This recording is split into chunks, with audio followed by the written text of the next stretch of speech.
Why Caitlin Clark offers the best betting value for MVP. Caitlin Clark was the favorite to win the WNBA MVP award entering the 2025 season, but when she was ruled out for at least 2 weeks with a quad injury, Nafisa Collier took the top spot on the odds board. Collier is currently the overwhelming favorite to win MVP -300, but Clark is set to return on Saturday against the New York Liberty. Could she still get back in the MVP race? If so, is there any value in betting on her at her current odds? Let's explore. All odds are accurate as of timestamp. For the latest odds, go to ESPN BET.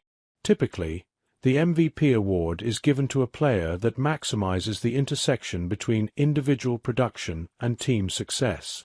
If we use fantasy scoring average as the metric for the former and team win percentage for the latter, the last 10 players to win MVP have averaged at least 40.2 FP/G and played on teams that won 74.8% of their games. We are roughly 20% of the way through the season, with each team having played about 9 or 10 of their 44 games.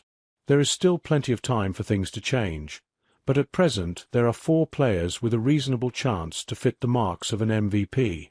Clark plus 320 is third in the league with 41.5 FP/G, and her Fever have won 44.4% of their games. Aya Wilson plus 2000 is second in the league with 44.3 FP/G, and her Aces have won 50% of their games. Brianna Stewart plus 3,300 is 12th in the league with 33.7 FP/G, just behind teammate Sabrina Ionescu 33.8 FP/G, plus 10,000 to win MVP, but her Liberty are the last undefeated team with a 100% win rate at present. Collier is the only player that would surpass the average criteria of an MVP in both metrics, which is why she is the prohibitive favorite. She is the most productive player in the league, and plays for a team that just recently lost their first game. Wilson and Stewart are both multiple-time MVP winners. Wilson's production is much higher than the typical MVP winner, but her team isn't winning at the same pace as previous years, while Stewart's team is defeating every opponent without her having to produce MVP-level individual numbers. Both are getting long-shot odds, and could be worth a flyer, but their outlooks would have to change in order for them to have a legitimate chance at MVP this season. And then there's Clark.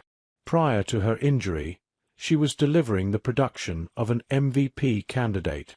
Her team was 2-2, but one of their losses was to the undefeated Liberty, and the other was to an Atlanta Dream team that they defeated in the rematch. The Fever brought in 2 high-level free agents this offseason in Natasha Howard and Dewana Bonner to join Clark, Aaliyah Boston and Kelsey Mitchell. Now that Clark is back, it is very plausible that the Fever could increase their win percentage and bolster her MVP case. Collier should be the runaway favorite to win MVP, but there's still 80% of the season left to go.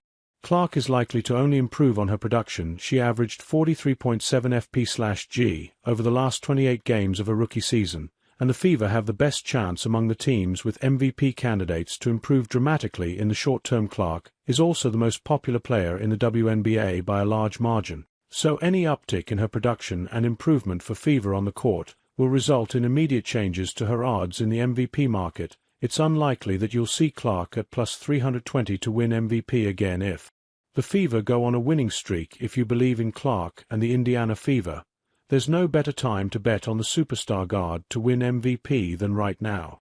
She is clearly in a great position to improve her odds, and if you don't feel comfortable going with a long shot like Wilson or Stewart, Clark offers the best remaining betting value on the board.